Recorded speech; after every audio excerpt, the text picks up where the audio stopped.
All right, everybody, welcome back to Todd's podcast. We've got a treat for you today with our guest. A lot of you don't know him unless you're a friend of his, and that's because he spent a good portion of his professional life undercover, keeping us safe. Our guest today is Nick, the Cuban Missile Crisis Del Castillo. And so we're going to talk, find out a little bit about your background, Nick, your career, some of the cases you worked on. And folks said that there's a long script today. We may or may not get through it. We may get a couple episodes out of this. But we're going to talk about some cases that were very entertaining, very harrowing, very dangerous. But Nick's going to give us his spin and some analysis of what happened. So looking forward to it. And welcome, Nick. We're glad you're here. Todd, thanks for having me today. I appreciate it. Looking forward to it. So a little bit about Nick. And the hard part was whittling down his resume and all that he's done. So we're going to get right to it. He is a retired special agent with the FDLE, Florida Department of Law Enforcement, if you hear us say that, and a former deputy sheriff with the Polk County Sheriff's Office. So if you hear SO, talking about Sheriff's Office, FDLE is Florida Department of Law Enforcement. He graduated from Winter Haven High School in 1976. He attended Polk Community College. He started with the SO in 78 and did 10 years there until 88, when he then went with the Florida Department of Law Enforcement, and he retired there December 13th, 2013. We may talk about that retirement party. Yes. Especially if this airs late at night, but we'll give the PG-13 version. But it was a great time. That was a nice party. It was a nice party. That was the unofficial retirement That was party. the unofficial party, That's yes. right. So the units that he has worked on, worked in during his career, started off at the Polk County Jail. From there, he went on Uniform Patrol Division. I think you were Juanita, Eloise. If you're not East Polk County person, that's kind of an economically depressed area. Pretty tough area, pretty tough first assignment. Yes, so when normally the newest person to the squad in Central Division always ended up going to Zone 15. That was Eloise and Juanita. So everybody on that shift was always looking for a new guy to come because the new guy would end up working down there. So that was your initiation. That was my initiation down there, yes. From there, he's also worked with the Polk County Special Investigation Division, the SID, and in the Property Crimes Unit. I don't know if I missed any of those. I think those are the units that you worked at with the Sheriff's Office. Yes, that's correct, yes. Right. And then with FDLE, he was with the Division of Local Law Enforcement, the Criminal Investigation Unit, Fraud Unit out of Orlando, the U.S. Customs Money Laundering Unit out of Orlando, and the Polk County HIDTA Drug Task Force. Yeah, that's the drug task force. It's called HIDTA Drug Task Force. Okay. High Intensity Drug Trafficking Area. That was just the initials for the unit. And that's a federally funded task force that we would receive money from the federal government for overtime, buy money, and different things like that. Okay. He's received many, many recognitions, awards, too many to really get into, but he's got them both at the Sheriff's Office and the FDLE. He's gotten awards from Governor Childs' office, the governor's office when Governor Childs was there, and also from the state of Florida. So that's a little bit about our guest, Nick. We're going to get into it, be a little freewheeling, rambling, and I hope you find this very entertaining because the prep for this show has been one of the more fun that we've done. And so we're looking forward to hearing from you, Nick. And yeah, hopefully I'll remember some of the cases to be able to talk about them, and hopefully somebody will enjoy them. Yeah, I think so. So you started your career with the Sheriff's Office in 78. What made you decide to go into law enforcement? Originally I knew I was going to do some type of public service. So Right. I was either going to be a fireman, I was going to do police, or military was the three different areas that I was looking at Right. to go into. And when it came down, I thought about, where I would have the most fun, enjoyment, and most exciting. I ended up deciding to go to law enforcement. And I ended up meeting a deputy that was at the sheriff department that talked to me about coming to the sheriff department. Right.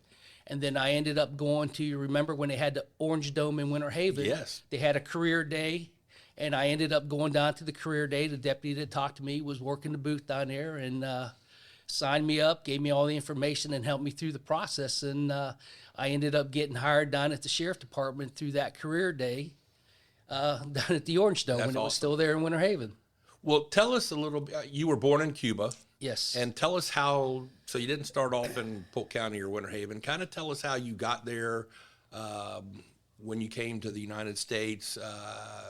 I know you're a Steelers fan, so we can talk a little bit about that.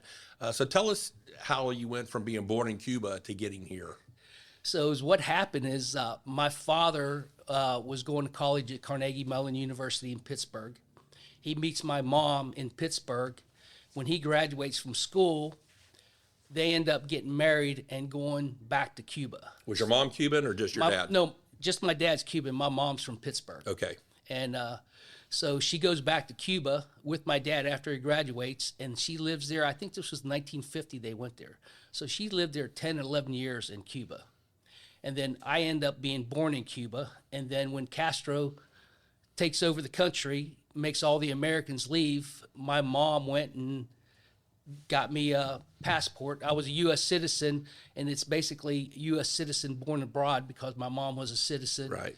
I just happened to be born overseas. So she went to the embassy, got me a passport, and then we ended up leaving and coming back here to the States. My dad Back to Pittsburgh. Back to Pittsburgh. Where she's from. Yeah, where she's from. And my dad wasn't able to leave the country, but only the Americans were being forced to leave. So we ended up flying to Miami to Pittsburgh, and I ended up growing up in Pittsburgh. My mom went back to her roots. And so I see you, Steelers paraphernalia, Pirates paraphernalia, everything Pittsburgh. Yes. So you're a big fan of them. I was a big Pittsburgh fan. I was an Oakland Raiders fan until my younger brother decided he wanted to be an Oakland Raiders fan. So the Steelers were starting to win at that point. So I said, why pick a losing team? I'm picking the Steelers. Exactly. Well, growing up in Pittsburgh, you're going to be a Steeler fan. Who was your favorite Steeler? My favorite Steeler, I said, would have to be Terry Bradshaw. Yeah, Terry Bradshaw. How about on defense? I like Mean Joe.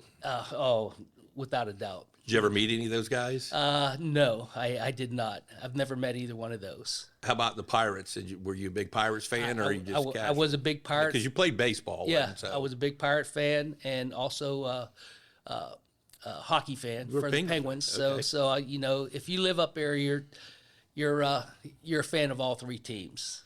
So how did you get back to Winter Haven, or get down here to Winter Haven from Pittsburgh? So this is what happened. So we come back to Pittsburgh, and I don't speak any English at all at this time. This will come into play later on. We'll talk about Grady without it. So I only spoke Spanish. I didn't know any English. My mom learned Spanish while she was there. She never spoke Spanish beforehand. Just learned it living in Cuba, and all the way till when she passed away at 79, she spoke Spanish, fluently, and never lost it. But when we got to Pittsburgh, she started teaching me English so I could go to school. Right.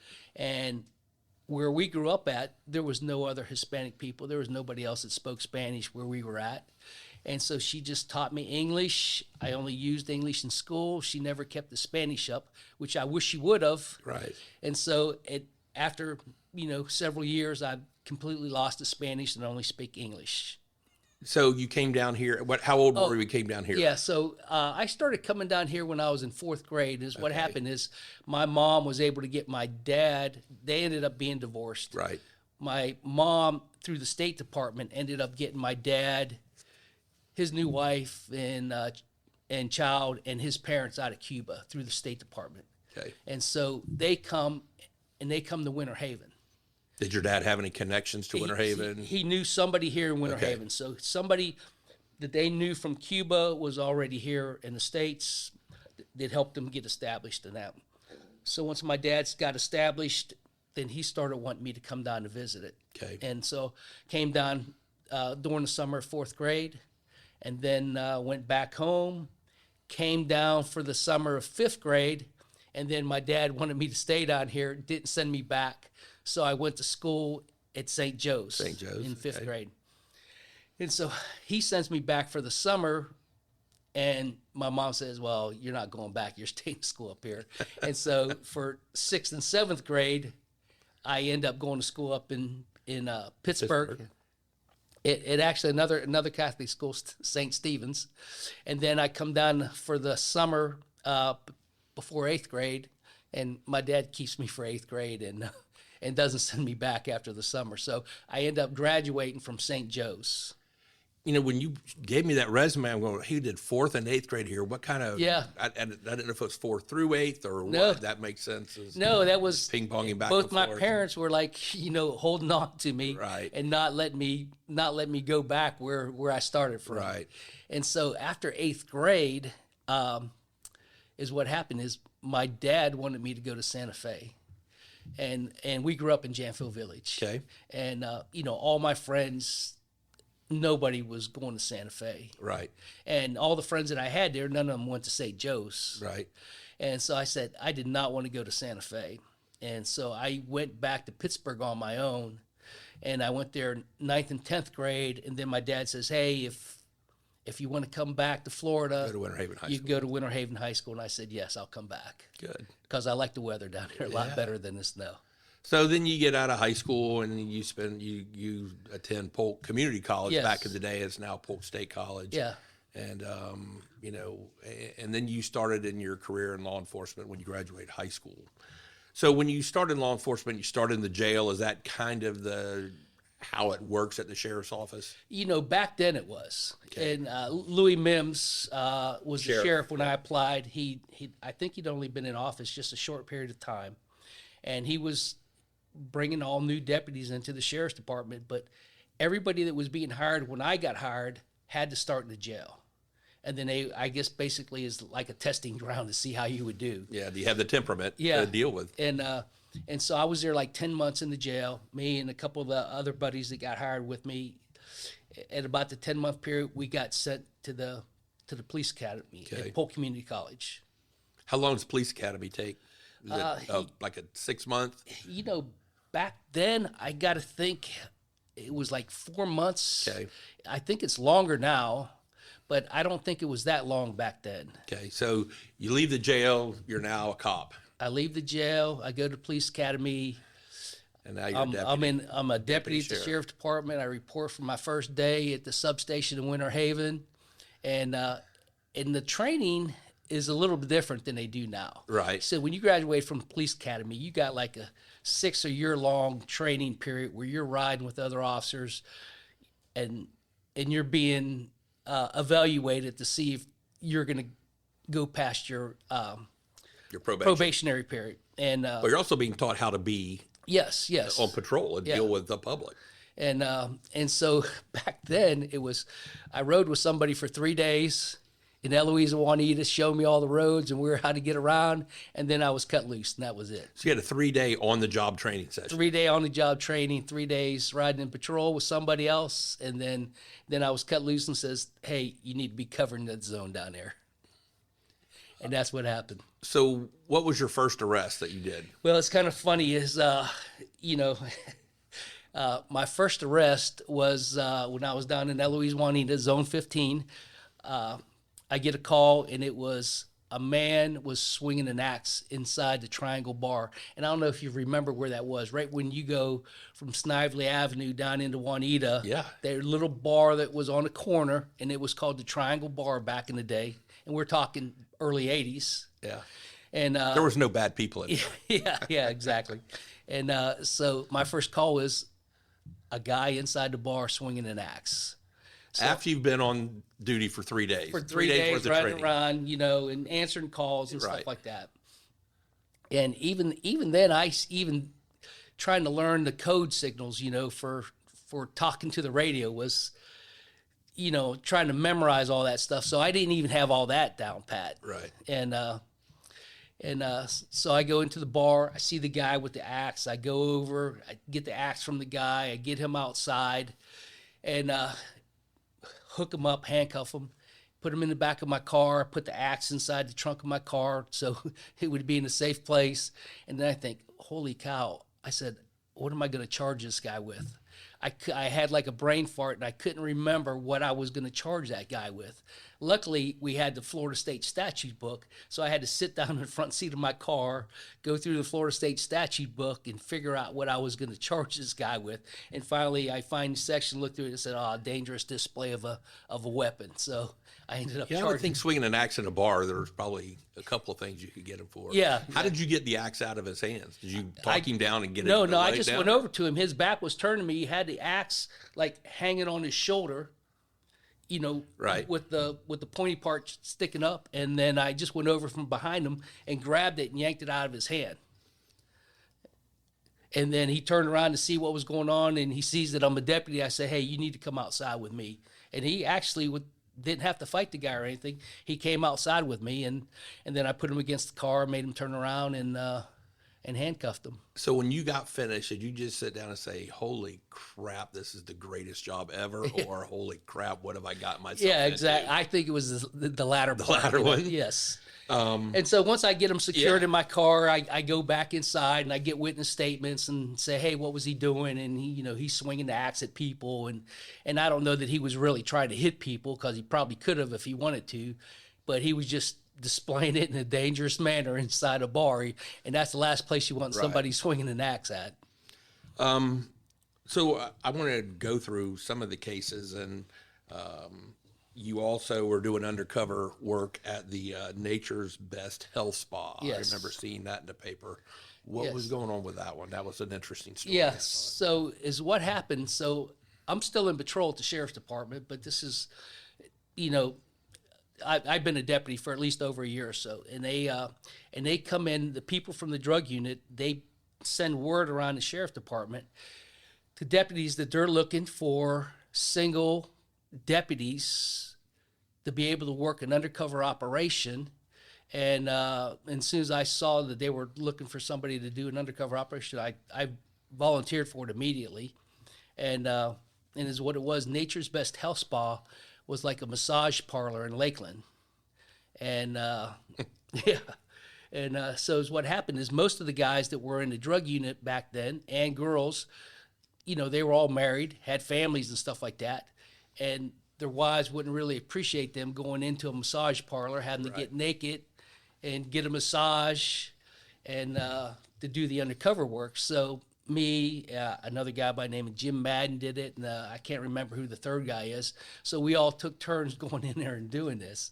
And so when you went in there, and this is what the problem was, is that when you go in there, a guy would take you into the room and he would make you strip down and give you a towel to make sure you weren't, Wired up. You weren't wired up. You weren't wearing a body bug or something like that.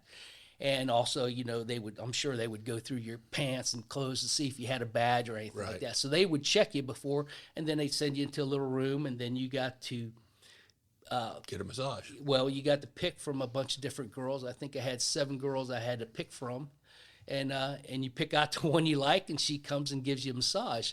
But before leading up to that, we knew what they were doing, that they were making people strip down beforehand, and said, how are we going to record this undercover operation? You can't have anything in there, and it's not like sophisticated now where just about anything, a recording device is built into all kind of devices now to where it's easy to conceal.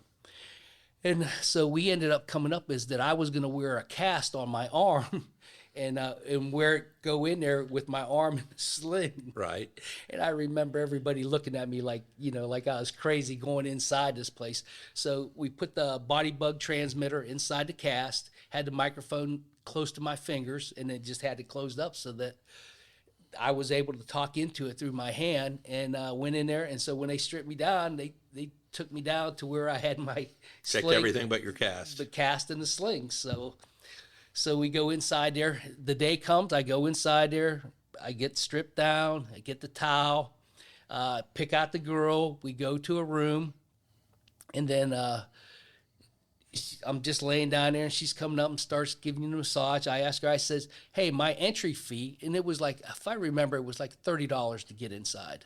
My entry fee, I said, what does that include with my $30? What do I get? And she says, oh, you just get a massage, but if you want anything more than a massage, you would have to pay additional for whatever you wanted to have done. And I said, well, what can I have done? And so she goes through a whole slew of sexual experiences that I could have, and tells me the price of what each one is going to be. And so the code word was set up that I would say, I'm going to bring my friends in.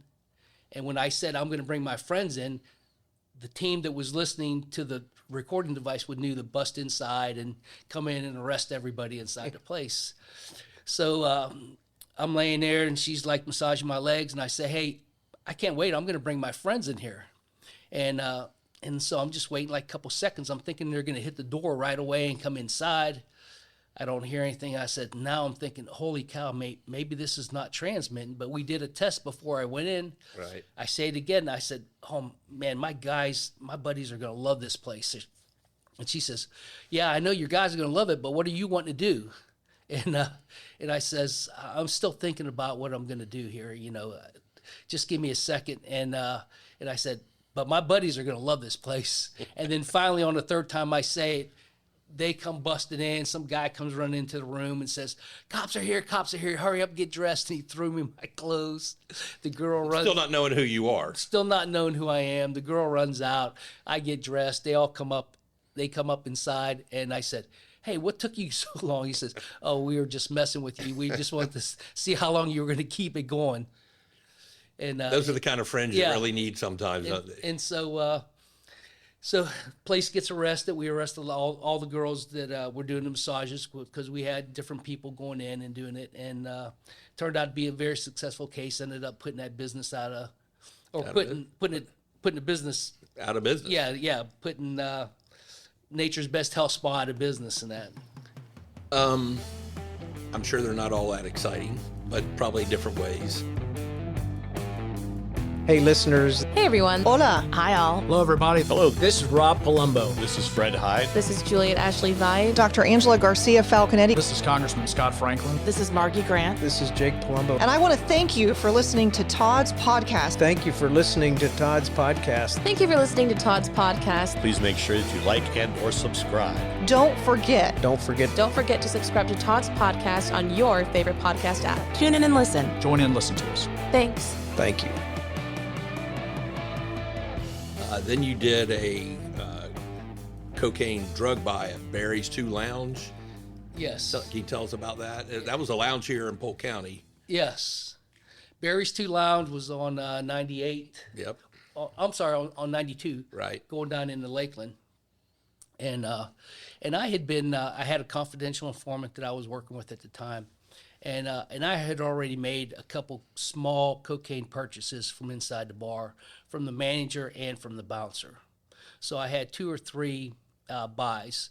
And what we would normally do when we would make small purchases in that, we would always try to make multiple purchases of the narcotics to show that if we were buying marijuana, cocaine, or whatever we were buying from somebody, that we want to show that it was a pattern, that was their business, that they did it on a regular basis, not a one-time thing. Hey, you brought your friend over, yeah, I'll give it to you one time, to kind of prevent any type of entrapment that people say, hey. You're showing a behavioral pattern. Exactly. So we already made a couple purchases from both the manager and the bouncer inside, and if you remember back then, that was like a big biker bar. These guys were all big bruisers. And my confidential informant, I just got home, wasn't working with this confidential informant, just got home, and he calls me, and this is about midnight, and he says, hey, the bouncer at Barry's 2 has 10 ounces of cocaine he's trying to sell tonight. I says, do you want to go down there and meet him? And I said, yeah, I'll go down there and talk to him.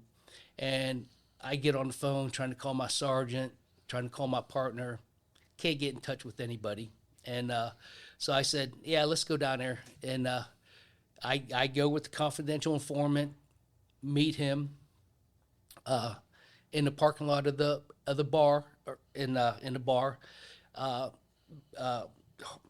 My confidential informant brings me over to him, and he says, "Come on, let's go out to my van."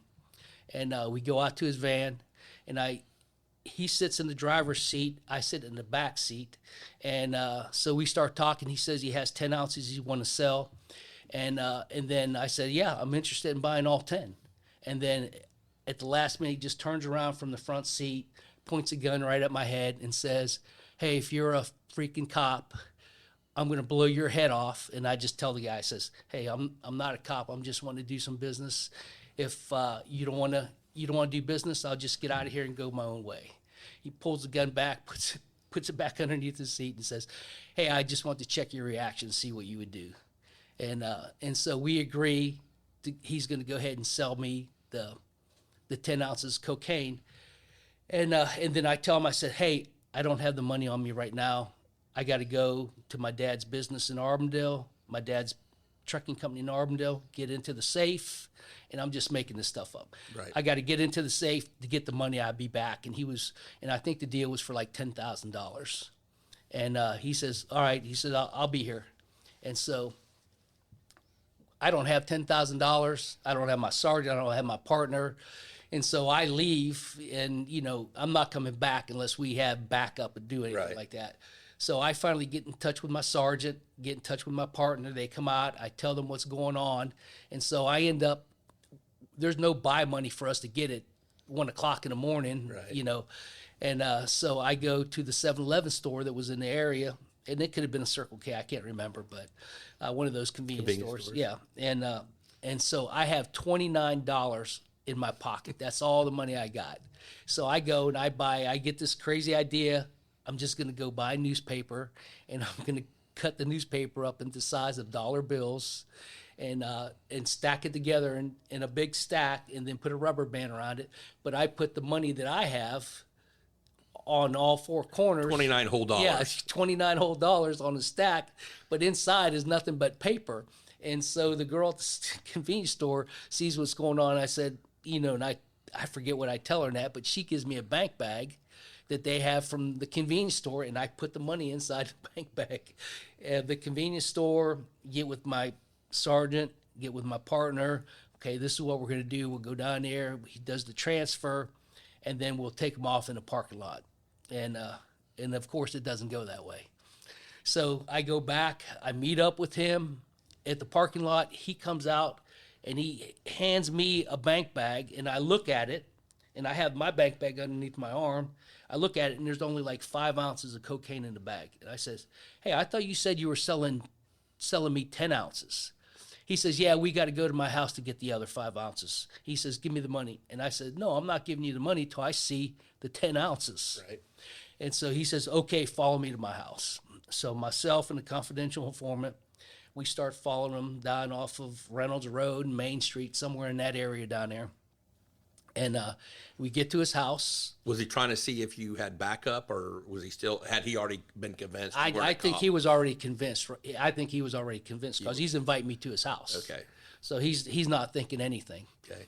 And so we go to his house, and the funny thing, I'm thinking, I says, this guy's got to be thinking something else, because I'm following him, and then 2 police cars are following, undercover cars are following. We're the only cars on the road this late at night. Right. So he's got 3 cars following him, basically. And so I pull in, they pull down the road, and they keep going, and so they're just right out of sight.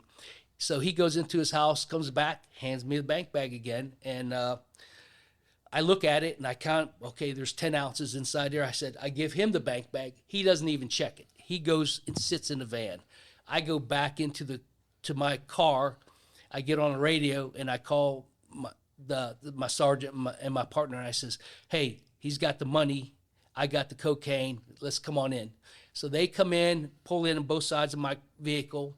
I tell the confidential informant, I say, "Hey, lay down in the front seat, because I already know this guy has a gun." They all know that this guy has a gun, so I'm thinking it's possibly going to be a shootout in the parking lot, or not in the driveway of this guy's house. And so Sergeant gets on there and says, "Sheriff's Department, come out with your hands up. sheriff department, come out with your hands up. Says it several times, no activity. He doesn't move inside the van.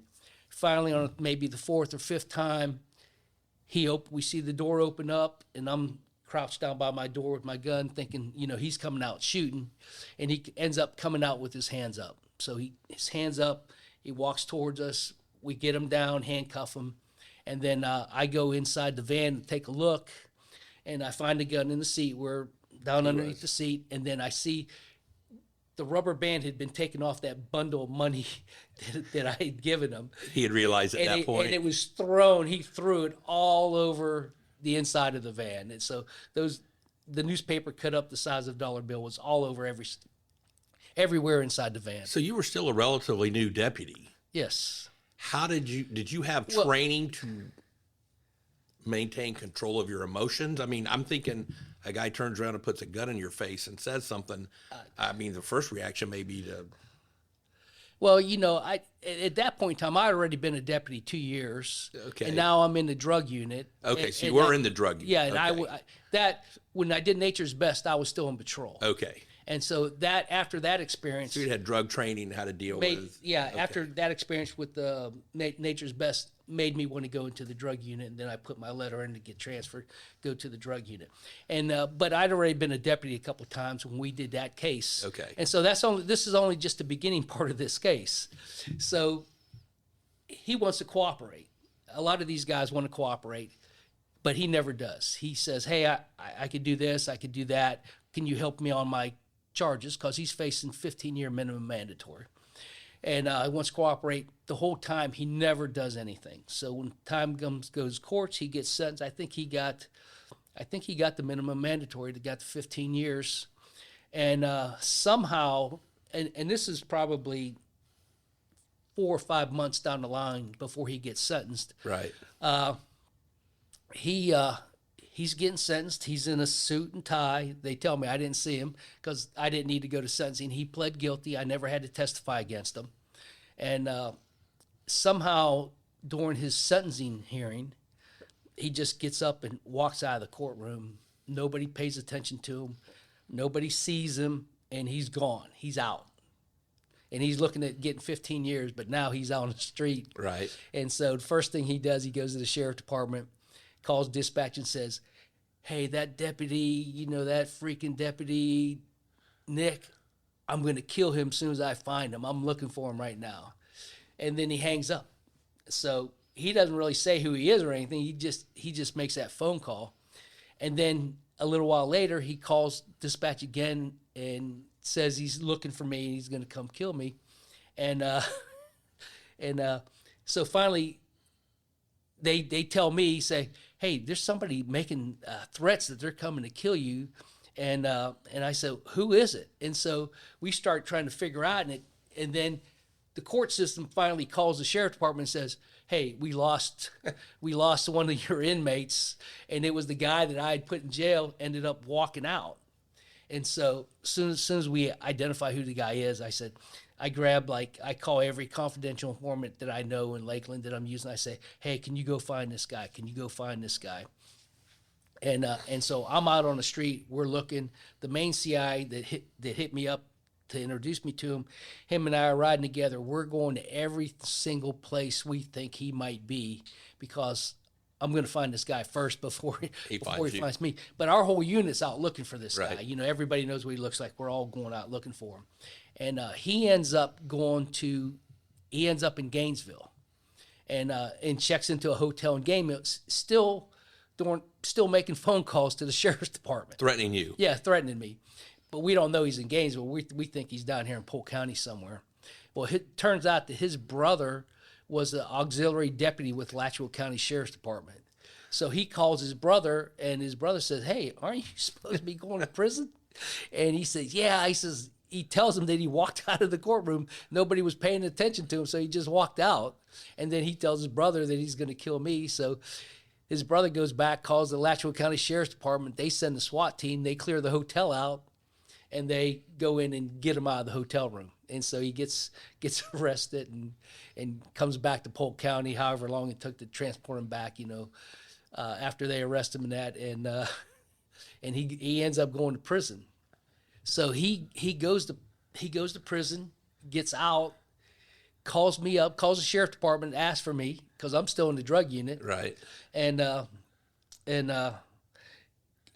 asks for me, and he says he wants to meet up, and it's kind of funny is at that time I say I was still in the drug unit.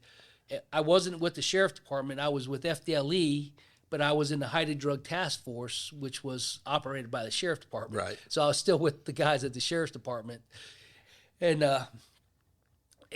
he says he wants to meet up. He says he has something to talk to me about, and so I go to the sergeant and I say, hey, this guy that I arrested like 10 years ago or so, I think he ended up doing 11 years. He wants to meet up with me. This guy had threatened to kill me and all this stuff back in the day.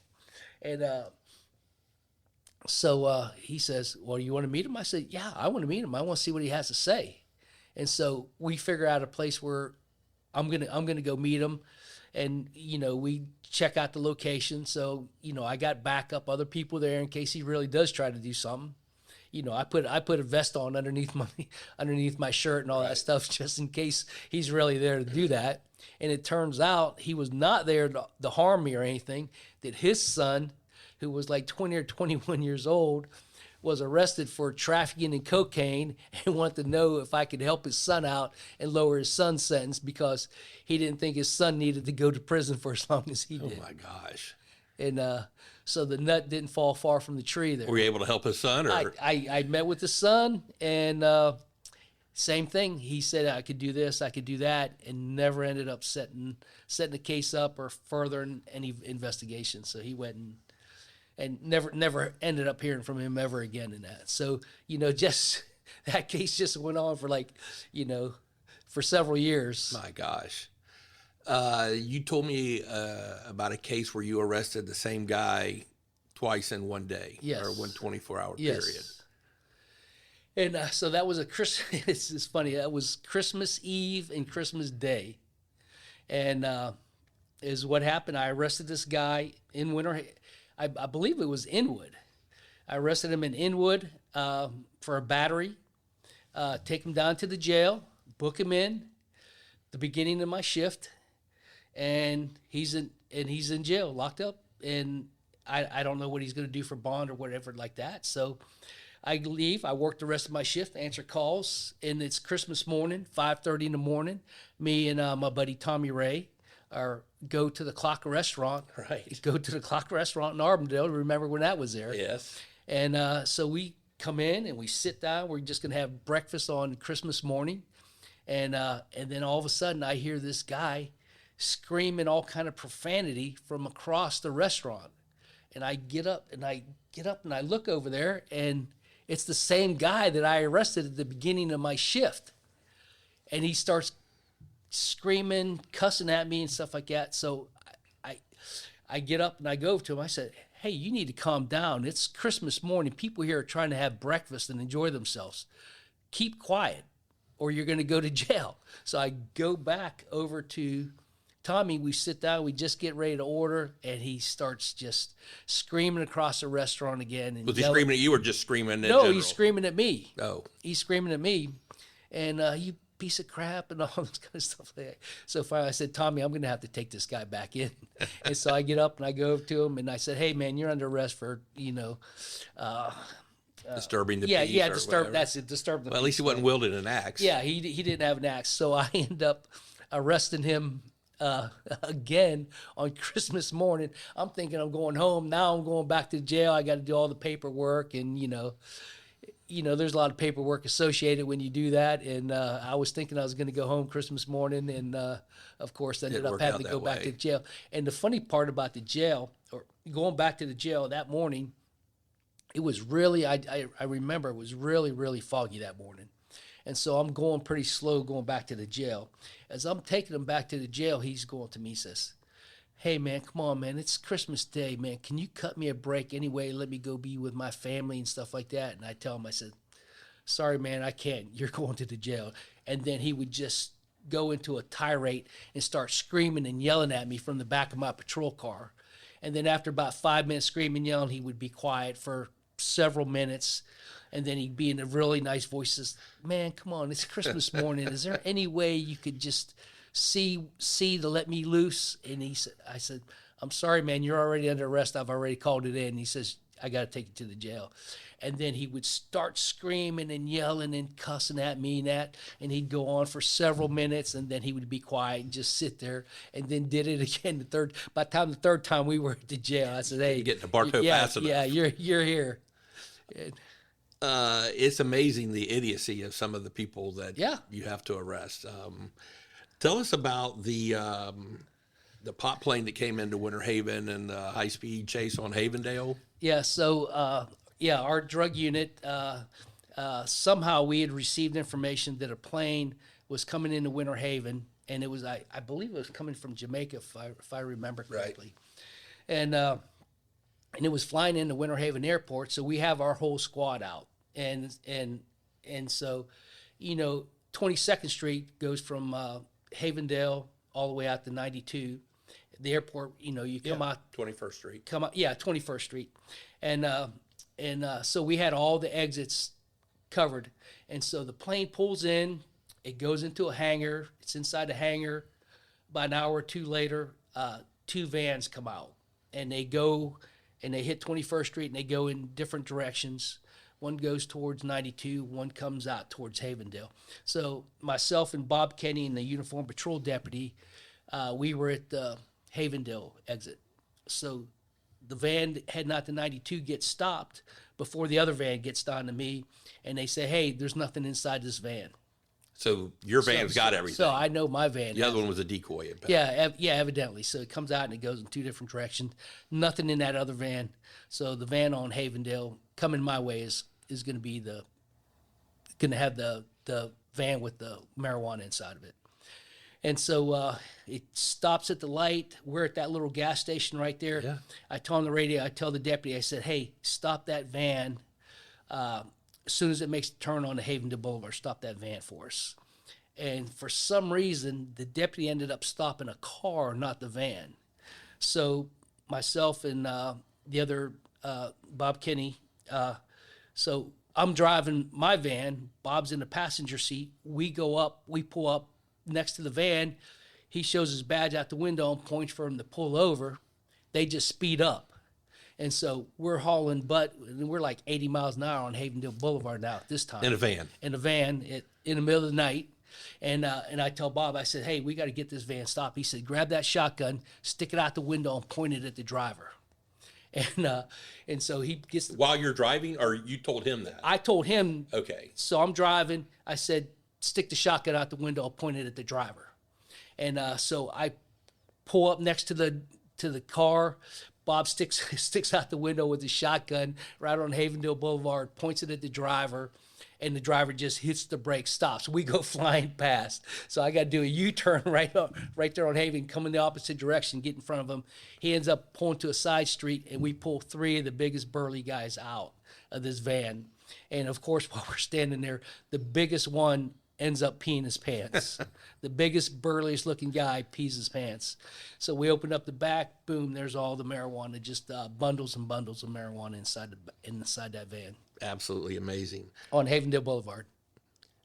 You also told about arresting the same drug dealer a year after you'd already arrested him before. Yes. You seem to have some repeat business in your line of work. Evidently they don't recognize me. That's right. Yeah, they don't recognize me. So and I'm just in the Sheriff Department drug unit, and have a confidential informant, takes me to meet a guy, and we end up making an undercover buy from him. I go back by myself because once a confidential, and this is what we would do, like if a confidential informant introduces me to someone to buy some drugs, cocaine, marijuana, or whatever it is, he's a witness to the transaction. Right. And we really don't want a confidential informant testifying on a case, right? Because we want to keep them confidential. So then we would go back and we would make purchases on our own by ourselves, without the confidential informant, not even charge the guy with the confidential informant buy. Right. And so we'd make 2 or 3 buys and stuff like that. Just this guy, selling small amounts, and so I end up arresting the guy. After I made several different purchases, he goes to jail. I think he got a year or so, and then he's back out. I didn't have to testify. He pled guilty. Normally, when they realize that they sold to an undercover police officer, they're not going to go Right. try to fight it in court. Excuse me. So he had a brief interaction with you. Yeah. Just Just the arrest and that. just to buy, and because normally if I buy from you, I don't want to be the ones putting hands on you, because then you're going to know this guy that the CI brought me here. Correct. I'm a police officer, so we would send somebody else in the unit to arrest, to actually put hands on, take him into custody. That's so he really doesn't see me again, and so over a year later. I got another confidential informant says, "Hey, I know this guy," and it was right on it's the same thing off of 92. There were the little trailers that you would come down close to where Home Depot or Lowe's is. He was living in a trailer down in that area, and a confidential informant tells me, he says, "Hey, I got a guy selling weed out of his house," and I said, "Okay," and then I said, "Let's go set something up." And so we go, and I get the address of the house, and this is for all our buys, what we would normally do.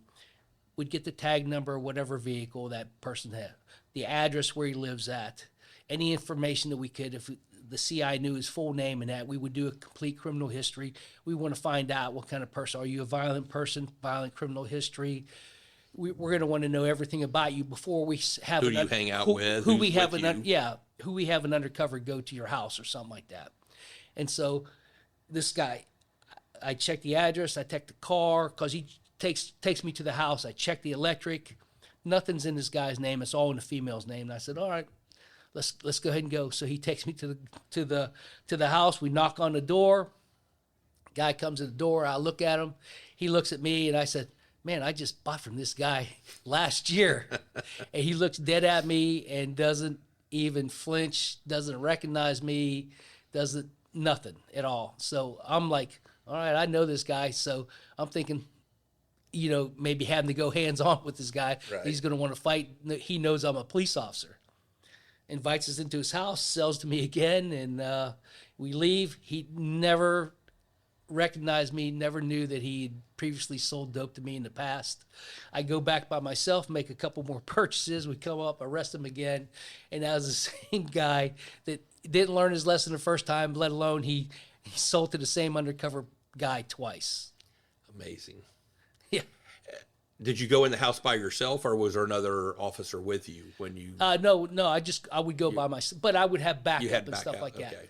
And I don't know that if I went in his house or if I just went to the Right at the to the door. door. Yeah, I think I just went to the door when I went back by myself. Tell us about your drug bust from Gooseman on the radio. All right. I don't remember this guy, this DJ. Yeah. Well, I think he was a disc jockey in Haines City at one of those little small radio stations in Haines City, and his name was the Gooseman. And we're talking early '80s. And same thing, confidential informant puts me on this guy, and a confidential informant could be somebody that's either wanting to get paid to turn people in, or they've been arrested for something else and they're wanting to Work off time or work off time. charges. And so he says, "Hey, I got this guy on the radio that I buy my weed from." He says, "I could take you there and we can make some buys." And so he takes me to the radio station while the guy's on the radio. I go inside the little control room, and he knows what we're there for, and he tells me to be quiet, and he's talking, and then he goes to commercial break. Got it? And then we do our little transaction, and then we leave. And While he's live on the radio. yeah, he was in a control booth. I think it was a commercial when we made the, and then he goes back and does his radio show and stuff like that. And so, like, back then in the early '80s and basically mid '80s, we would go out and we would make undercover purchases. But we would, like our whole unit, we wouldn't just arrest him and go snatch one person up. Right. And so, Grady, we would always like to make a big splash for the sheriff department. Right. And so we would wait till we had warrants for 45 different people, 30 people. We did them multiple times where we would build up a huge stack of warrants for Right. the people that we were making buys from, and then we would go out and then we would pick them up all in one night, put a big splash in the paper, and when the Goose Man got picked up, we had ended up arresting 45 people that night. Was that the Halloween? No, that was not the Halloween one. No. Okay. The Halloween was another one. So you were wearing costumes? Yes. What was Yeah. tell us about that briefly. Yeah, my costume at that time, I was dressed up as Dracula. Could have been a drug dealer and Yeah, you'd yeah, have been fit yeah. right in. So same thing, we conduct, a 4 or 5 month investigation, making purchases, everybody in the drug unit making buys. We get the warrants signed, and then we would go out and pick everybody up at one time, just like we did with the Goose Man on his 45 people. And I think we got maybe close to 60 people on this one on Halloween. And so we decided, and we're trying to pick out a date when we're going to do it. So all the we decided we're going to do it on Halloween, and we're going to go trick-or-treating. And our trick-or-treating is we're not getting candy, we're getting bad guys off the street. So everybody in the whole unit, I got a great picture of everybody dressed up in their costumes before we start. And then I would have my list of the people that I bought from, and we would go knock on their door, trick or treat. Right. And then when it came to the door, we would just snatch them out and say, "Sheriff Department, you're under arrest," and when arrest the people. We were in costumes doing it, but we had some uniformed deputies Right. that were with us because they would get put in the patrol car Right. and go and get arrested and go down to the jail. Tell us a little about your relationship with Grady. I mean, when we were talking at your shop the other day, you showed me some pictures of you and Gary Hester. Yes. It was an interesting picture. Gary looked like he was an undercover pimp from the Yeah. 70s, He like sure- Huggy Bear with a little afro, a little funky hat on, and Yeah, that was that was a funny picture. And then That the was. one with Grady, I'd never seen him with a perm and a mustache. I He think probably doesn't put that one out very often. that was popular back in the Yeah. day, and I think they were trying to get had their hair be kind of curly, Right. But they got it permed while their hair was too short, so Yes. it looked like little Orphan Annie perm that they ended up having back in the day. But I was doing some research for the show and Googled you, and there was a video of Sheriff Judd talking about a drug bust, and they needed someone to speak Spanish, and they had called you or something. Yes. You remember that? Yeah, I do. And, it's kind of funny. When I first heard about that, I was actually out in Utah skiing, and then I get woken up and with one of the people in the group says, "Hey, Nick, you're on Throwback Thursday. You're on Throwback Thursday with Grady Judd." And I said, "What are you talking about?" And he does that little show, and I guess it's on YouTube. Little or where- snippets on YouTube. Yeah, and so he goes back in time and tells about funny stuff that happened back in the day. And so the episode that I'm involved in, it's called The Wire.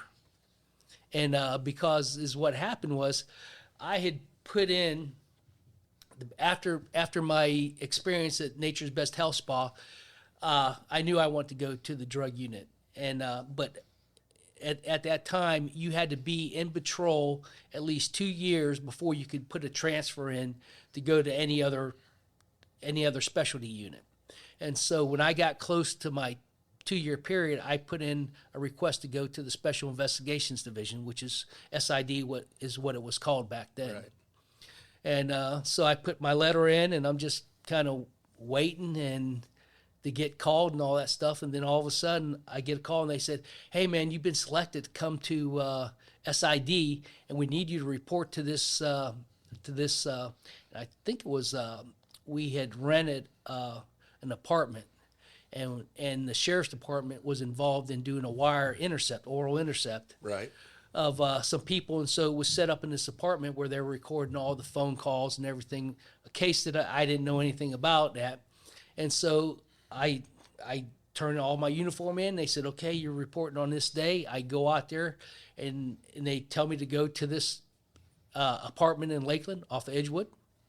And I go down there, and they say, "Hey, I need you to read this booklet here." It's a little booklet, and so you have to read the actual oral intercept order. You got to read it, sign off on it that you read it and that you know it. And that. So I had to sit down and read it. After I read it, they said, "Hey, we need you to listen to these tapes and tell us what they're saying." And I said, "Okay." And so I put it on, and I start listening, and I'm just kind of shaking my head and nodding. And it says, yeah, I'm listening to it, and of course I don't understand any of it because it's in Spanish, and I'm saying, man, what am I? I'm thinking to myself, how am I going to tell these guys I don't speak Spanish? I said, so I'm just shaking my head, and they go, okay, what's he saying? And I said, man, I have no idea what he's saying. I think they're speaking Spanish. Yeah. They says, hey, you're Cuban. You're supposed to speak Spanish. I says, yeah, I'm Cuban, but I grew up in Pittsburgh. I don't speak Spanish. And man, everybody, you should have saw the look on her. Everybody was so disappointed. And then everybody got a big laugh out of it. I'm in the unit now, so they're stuck with me at this point in time. And but yeah, we ended up having to get another interpreter to come in and listen to the tapes and that. There's about 10 or 15 more cases that we could talk to that I don't want to spend all the time talking about this. We may bring you back for another one. Hey, but I would just like to say one other thing. Absolutely. Because I kind of thought you were going to talk about that Grady little thing on Throwback Thursday and me going to the unit. I brought something. Here, let me grab it real quick. Okay. And is what this is. This is the original letter that I wrote to the sheriff's department requesting transfer to the unit. Okay. And so I'll let you listen to it, and you tell me if I imply that I speak Spanish or not. And so, it's dated March 5th, 1980, and it's Louis Mims, and it says, I respectfully request to be considered for reassignment from the Uniform Patrol Division to the Special Investigations Division. I feel that my street knowledge and my many contacts with informants would be an asset to the SID Narcotics Division, Special Investigations Division. I also feel that my youthful appearance and my accent would be an asset to any undercover assignment that may arise. Your consideration, should a position develop, would be greatly appreciated. So I don't really say that I speak Spanish. I just say, hey, my accent. Were you implying your Pittsburgh accent or your Cuban accent? I was implying my Spanish accent is what I think I was implying.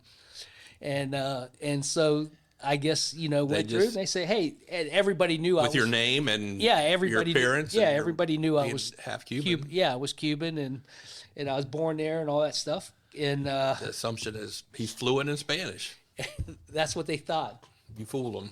And not that I tried to do it intentionally, but I was trying to write a letter that would help me get out to the Special Investigations Division. It worked, and it's spawned an incredible career. Hey everybody, this is your host Todd Dantzler, and I hope you're enjoying this episode. I would like to take a moment to do a shameless plug for my real estate business. I've been in this business for over 41 years. I know, you're thinking he can't be, he's so young looking, but no, it's true. I've been actively listing and selling commercial real estate my entire working career on properties ranging from ag land to multifamily projects to office and commercial and industrial properties. I have held the distinguished CCIM designation since 1991. This is the highest designation you can achieve in the commercial real estate field. I believe that a big part of my success in the real estate business is because of the relationships that I have fostered throughout the state of Florida and also right here in Polk County. So if you have any real estate needs in buying or selling, please give me a call to see if I can help out. My direct line to my desk is 863-877-2846. Again, that's 863-877-2846. We've got a lot of other cases. I don't want to go into those anymore right now because we literally will be here for 2 or 3 more hours. I want to talk about a lot of these cases were interspersed with FDLE and the sheriff's office, and you had a much longer career with the Florida Department of Law Enforcement, same type of work, a little more fraud, I guess. Can you go through without telling any trade secrets? Like, how would you, and I know there's nothing typical about any deal, but how do you go about setting up a sting? What do you do leading up to the drug buy? You kind of alluded to it as you want to find out everything you can about the house, about whose name utilities are and who are the people that may or may not be at the house, who do they associate with, just to try and eliminate that. You kind of alluded to that with Yes. a couple of your stories. And yeah, that's exactly what we would do, just because we're going to want to be safe no matter what. You know, whether I'm doing the undercover, somebody else is doing the undercover, we want to try to, and safety for the person that we're going to be arresting also, because, you know, we don't want somebody to get hurt or innocent bystanders to get hurt.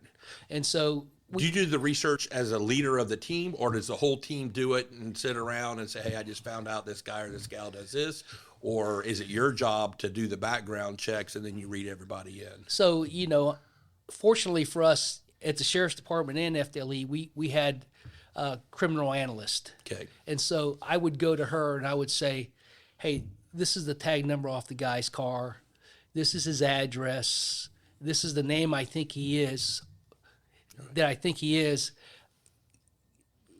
Give me a workup on this guy. Right. And so she would go through all the different websites, wherever she could get the information, contact utilities. Because that's what she does. Yeah, that's her job, is she puts a packet together on an individual that we're going to arrest.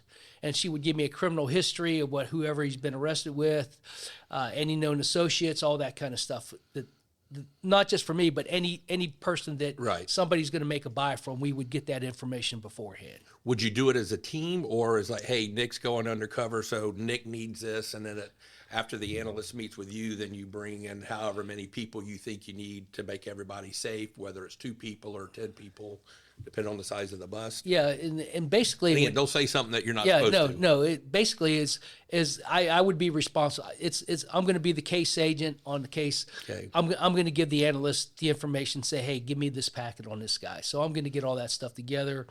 Then, you know, I would end up going to.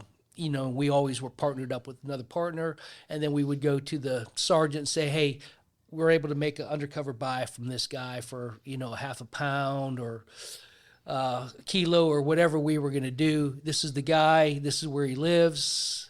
And we would do all the background on the guy, and then we would try to set up. It says, okay, where do you want to try to set up? And we normally don't want to be inside their house because we don't want them to be in a familiar environment. You're not. Yeah, we want them to be in our environment, and we would normally, you know, stake out the area, make sure wherever we're going to pick, because there's several places that I had that were favorites to use. I don't want to give those up because, you know, they still may be used for deals that the current drug people are doing. And so I had favorite places that I like to go because it was like a one-way in, hard to get out. You're familiar with it? I'm familiar with it. There's other cars that are in that same area, so that undercover people that were doing surveillance would be able to fit in and not be seen by a bad guy, you know, rolling up in the parking lot with us. And then we would set it up and run everything by the sergeant. He normally would run it by the lieutenant and say, oh, okay, let's go ahead and set it up and do it. Is there a typical undercover drug buy? I know it depends on the person, the drugs, and the severity of it or whatever, but it sounds like your prep's kind of the same. You tweak it for an individual case, but you do your background checks and you have the analyst do everything, and you bring the team in, you set up, you know, you do your work to make it safe. And I would say, you know, I don't know that it's, you know, our work may be typical of what we're going to do to identify the guy and know who he is before we do a deal. But, you know, drug deals, man, they're all different. Yeah, they're all different. You never know because you're dealing with different individuals that like to do things in different ways. Right. And so we would just prepare for whatever that deal was, then we would prepare for that deal to make sure the undercover person, because I could be the case agent and say, hey, this guy, he likes to deal with females. And so we'd send one of the female undercovers in for him and let her be making the buy and stuff like that. I'd still be the case agent. It's my case. I put it together, but she's doing the undercover for me. And I've done undercover for other people's cases, vice versa, just like that. And then we would just put it together for the case. And we never really considered them all to be typical because, you know, once you do that, then, you know, you're just you get lazy. You're leaving yourself open for something unexpected to happen and not being prepared. I mean, would you be carrying a weapon with you when you would do them? I mean, Yeah, I would think a lot of times you would. Yeah, I always did. I always carried a gun. Right. So, you know, because you're not dealing with law-abiding citizens. Right. You know, you're dealing with criminals, and most criminals carry guns. So Right. I'm carrying a gun just to make it even. Right. And you had one stuck in your face yeah, early yeah. in your career. So. And, you know, the funny thing is when that guy pulled that gun on me, I had one on my ankle. I had an ankle holster on with the gun, but I didn't go for it or anything like that. If anything, he was so close to me when he turned around and from the front seat, I could have just grabbed it because he was so close to my face. I would have grabbed it and just flipped it out of his hand, or at least I think I would have. Yeah. But I just played along and just said, hey, no, I'm just want to do business. If you don't want to do business, I go about my way. I just found that such an amazing natural instinct and a natural reaction on your part, not to be confrontational. Say, hey, if you don't want my money, someone else will take it. Whatever. And I think a lot of that has got to be instinctual. It can't all be trained. It's just got to be second nature and having the confidence in what you're doing. You know, I always felt pretty confident when we were doing this stuff, only because I had a great team. I worked with a bunch of great guys, and you know, guys that end up being in the narcotics unit with you, or guys that are interested in that kind of work. You know, they're alpha males that want to get into the action and stuff like that. Right. Not that regular deputies aren't alpha males, but you know, just they want a little bit more action and stuff like that. Right. And we would just be prepared for whatever circumstances would happen in that. So I would think that a lot of these things are incredibly stressful, very intense for either a short period of time or for a somewhat short period of time. Some are life-threatening when the guy put a gun in your face. How did you handle when everything's done, you're kind of done with the paperwork, you sit back, how do you blow off steam? How do you try not to take it home with you? How do you deal with it when you're sitting at home or sitting around the fire or just kind of chilling out and replaying everything? You know, it's kind of funny is I don't know that I really, when I was done, I was like done. I never really thought too much about it afterwards. You know, I always played softball back in the day. I played baseball with your brother. Yep. And I played softball. I played racquetball. I would run and work out. And so that's how, if you had you just burned off the energy. Yeah, you just burn it off doing that kind of stuff. So, you know, I was always pretty active back then. And have the drug bust, have the intensity, has it gone up? It seems like, you know, when you first started, a lot of your cases were pot. Yes. And then it started, you know, some of the stories then started involving cocaine, and I guess it's meth and whatever. Are you seeing pot's not as big a deal, the intensity and the types of drugs are worse, or is it's still all of it? There's just more of different kinds. Yeah, you know, for an example, when I left the sheriff department and I went to FDLE in the drug unit here, you know, we were dealing with marijuana and cocaine was the main thing. I don't remember when I first left that meth was a big thing, and when I went to Orlando, heroin was the big thing up there. Really? So we were doing like a lot of heroin cases up there. I never really saw them down in Polk County, and then when I leave Orlando and I come back down to Polk County and come into the Hide a Drug Task Force, now meth is really big. Okay. And I didn't really see any heroin down here. It's kind of funny. Didn't see it. I did do a couple heroin cases, but not like they were up in Orlando. Right. What's the most satisfying case you ever worked on? And it may not be with the SO, it may have been the FDLA, and I think you told me about it. Yeah, you know, we didn't talk about it this time, but you know, I had several $1 million seizure cases that I really enjoyed a lot. But I would say the most satisfying case was one that I ended up taking care of in like one day, and I was working with FDLE up in Orlando, and I was the duty agent, and so the duty agent up there at the time, you would shag any call that would come in. They want to talk to a police officer. You're it. They're talking to you. And so I remember I was in Orlando. I was getting ready to go to lunch with some of my buddies, and they over the PA they said, "Hey, duty call." And I said, "Ah, man, I got to take," right when we're getting ready to go to lunch. So I told those guys to hold on for a minute. So I take the call, and I end up talking to a guy from Interpol in London, and he tells me that they think they have a kidnapped child at Disney World that was a member of is what it was. He was a member of a German soccer team, youth soccer.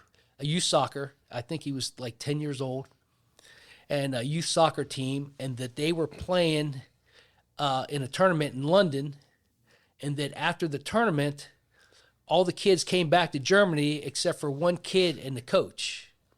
And so they thought that they were coming to Disney World. And I think they tracked their flight to Orlando, so that's why they were thinking they were at Disney World. So the guy tells me, sends me the coach's information, his photo, the kid's name, photo, and all that stuff. And they said, we don't know why, or at least I don't remember why, they had a particular hotel in mind that they thought that he might have been at. And so I talked to the guy, and I said, okay, I'll go down there and I'll go check it out. And so I go to my buddies. I say, okay, let's go to lunch. I got a call I got to take care of after lunch. And then as we were walking towards the door, I don't know, I just tell them, I said, hey, you guys go ahead and go to lunch. I said, I'm going to take care of this real quick. And so they go to lunch. I end up getting in my car. I go down to the hotel that they say that the guy's at.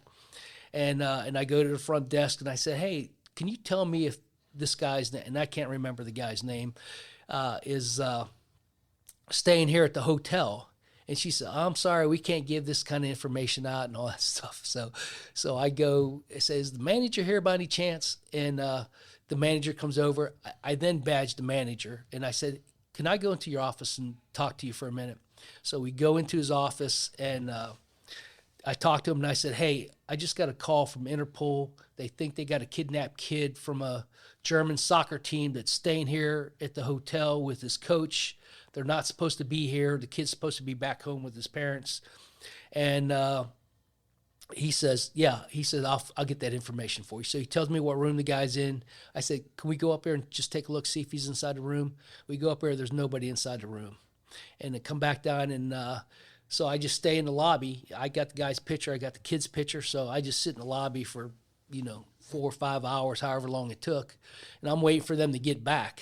And so when they get back, I confront the guy in the lobby and badge him, and I take him over to a little side room that they let me talk him to, talk to the coach in, and then I tell him that I'm taking custody of the kid, and he's coming with me, that he's going back to his parents. And he said, oh, no, we just decided to come to Disney World, and, that he offered this kid to bring him to Disney World for doing such a good job in the soccer tournament. And the parents didn't know it. And the parents didn't know about it. Nobody else knew about it. And so I take custody of the kid. The guy from Interpol, they did not have an arrest warrant for this guy. So there's really nothing I was able to do with him at that point in time. Right. So I take custody of the kid, and I go children and families. I get him to a secure location. I call the guy in Interpol, their detective in Interpol, tell him, it says, hey, I got the kid. The coach is at the hotel. I give him all the information, room, all that stuff. And the kid, they end up making arrangements to get the kid on a plane to go back to Germany the next day from where I had him at some Wherever it was. Yeah, I can't remember, some children family where they house children and stuff like Right. that. And he ended up going back, getting with his parents and all that stuff. And I said, I think about it. I said, I could have went to lunch and I might have missed him. Right. Thank goodness I didn't go to lunch. That I said, hey, I'm just going to go take care of this, and got the kid and got him back home safely, brought all the way over here from Germany via London to Disney World. And I hated to ruin his vacation. I asked him, I said, hey, anything go on? And he gave me no indications that nothing had happened at that point in time.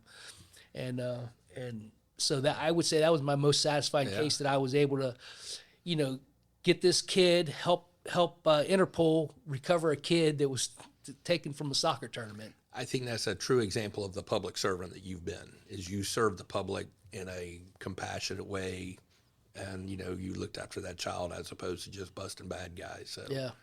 And we're kind of drawing to a close. You've been very generous with your time. I want to talk about legalizing pot, if you don't mind your opinion. I mean, you spent a career busting drug dealers, heavy-duty drug dealers a few years ago. Florida okayed medical marijuana. The ballot initiative failed this past year to okay recreational marijuana.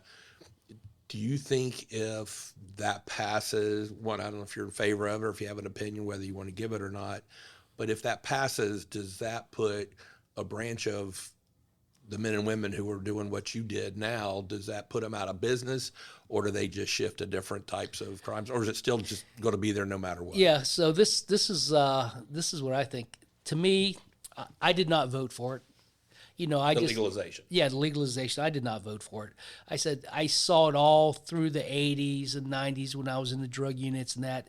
People just smoking marijuana, and I never really saw that it benefited anybody because, they're getting arrested twice in one day. They're getting arrested twice by the same undercover guy a year apart, Right. So it's not helping their memory any. It's not moving their ball down the road. And so if people want to legalize it and vote for it, that's good for them. And if it happens, it happens.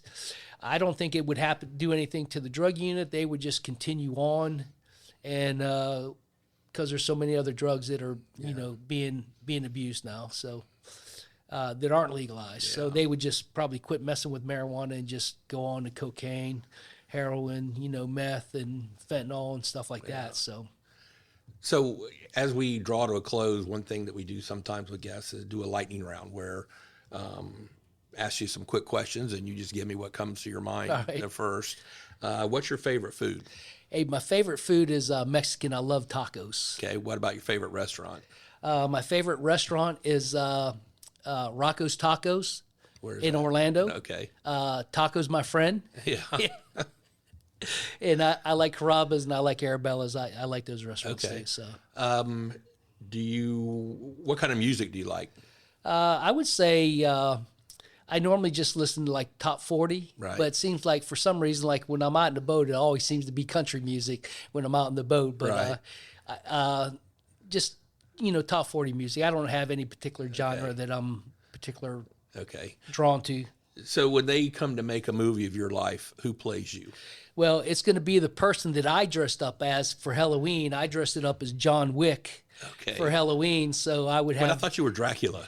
Well, that was for that undercover that we undercover. did. Oh, okay. But my most recent Halloween dress up was John Wick, and so I would say I would have Keanu Reeves play my He's your part. alter ego. I think so. Well, we'll have to get you to meet him sometime. Yeah, absolutely. I would love to. One of the questions is your favorite sports teams, and you've already said it's the Steelers, the Pirates, and Penguins. And I'm a season ticket holder for the Steelers, so I normally fly up for the home games. Okay. Can you dance? If I have to, I'll fake it. If I have to, I'll fake it. What do you do now to stay out of trouble? I said, besides. I've been to your warehouse. Yeah. Okay. So you saw all the classic cars. Yeah. That. So I have several classic cars that I like to go to car shows. I like the old muscle cars of the '60s. I have a '67 Mustang Fastback that I'm building from the ground up. I bought it as just a shell, and had all the metal work done and painted. And now I'm putting it together, kind of like a resto mod. And so that's kind of like what I do in my spare time. And you would do it as a collector, or do you do it as a business? Say, I'm going to build them and drive them and then sell them and then go buy another one, or no, what's your approach to it? The cars that I have are just particular cars that I like, and classic Mustangs that I like. And the one that I'm building, I'm not building it to sell. Right. I'm building it for me to drive it. Right. And maybe at some point in time it gets sold, but as of right now, that's not my intentions. So the intensity of the life that you led as a cop, and men and women do it all across this country. I'm certainly not singling you out. I just happen to know you, and there's men and women that do what you've done, thousands all across everywhere that have been so heroic. Do you miss the work? I mean, did it take you a while to turn it off, or hey, January 1st, 2014, I was done with it. Here's the keys. I don't need to come back. I would say I miss it. Yeah. You know, I miss the excitement. Yeah. You know, I miss the adrenaline rush that you get when you're preparing, suiting up to go do a search warrant, to go find somebody that needs to be arrested. And so I miss it. I miss the interaction with all my buddies, which was always a really close-knit group. Like when Right. you have a group of guys like that, you Right. know, You go each through other, intense stuff and you back each other up. you depend on somebody else Yeah. for protection of your life. Right. And you want to protect somebody else's life that you're working with. And yeah, I miss it. And I don't miss the paperwork. Right. You know, I don't miss having to get that gas log in by the 5th of the month because if your gas log was not in by the 5th of the month, man, everything came to a complete standstill. Right. So I don't miss that. So your career's over on December 31st. I think the statute of limitations have expired. Do you want to talk about your unofficial retirement party? You can keep it PG-13. You don't need to get into too many details.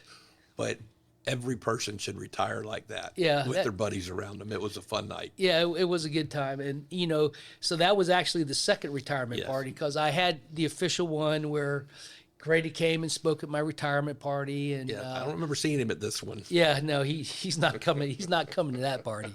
And so at the official one, you know, they give you their Certificate. your plaque. Yeah. They gave me my gun. You know, yeah, I got to keep my gun. They give me my badge and ID back, stamped. You know, retired and all that stuff. And so that was actually a nice party, nice little dinner and all that stuff. And then, but I want to have another party for all my derelict friends, you know, that I've known my whole life. And so at the Fraternal Order Police Lodge, you know, I think I had I paid like $2,500 for the bar tab and had it all catered for food, had the alcohol done. You know, I paid for it all and said, hey, I'm having a retirement party. Come on out. Everybody came out, told different stories, funny stories of stuff that happened, and ended up getting some twin bartenders that were, I ended up buying a little cop uniform for that I think everybody really liked. Yeah. They tended bar dressed up as police officers, and that went over. Not official uniforms. Not official uniforms. No, it was like little police Halloween uniforms. Yeah. And it turned out to be a good night. Everybody get up and talked and wrote different stories. And nice tributes to you, too. I mean, it was fun and games, but it was also a very nice evening for you and the tributes and people and your buddies that you went through stuff. Spoke very eloquently. And that lasted a long time. That was a long party, man. I did not make it very long on that one. People did not want to go home. I understand. It was good to go out with a bang. Yeah. Well, Nick, I can't thank you enough for coming in, for the body of work you've done to keep us safe here in Polk County and around the state. The work you did rescuing that young boy and all the other people that you've taken care of. Is there anything that I haven't asked you about that you hoped I would, or sorry I did ask you about?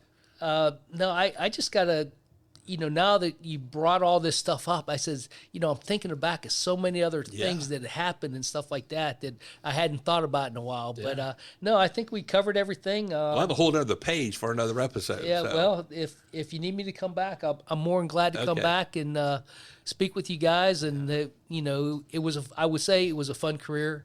I would do it all over again. To me, it felt like when I was done, like that I didn't really have a job, right? Because I always enjoyed going to it. And if I was off for more than 2-3 days a weekend, I was like anxious to get back to work because I was worried that I was missing something. Yeah. And so I enjoy it and still miss it to this day. And I still have my buddies that I worked with, and we're all still close. And that I always have those connections with those guys. Well, thank you. Thank you for keeping us safe. Thank you for keeping the elected officials safe. Thank you for all you've done. And I appreciate you coming in. And you had a wonderful career. You should be very proud of it. Your family should be proud of it. And it's an honor to know you. I appreciate it, brother. No problem. Thank you very much for having me. I appreciate it. Yes, sir. Thank you. Hey, everybody, I want to thank you for listening to Todd's podcast. This has been your host, Todd Dantzler. As always, don't forget to rate, review, follow, and subscribe to Todd's podcast on your favorite podcast app. If you have any questions for me or any suggestions for future guests, please call or text our number at 863-288-0944 or visit todddantzler.com. Again, that's 863-288-0944 or visit my website, todddantzler.com. I look forward to hearing your questions and feedback, and please take care.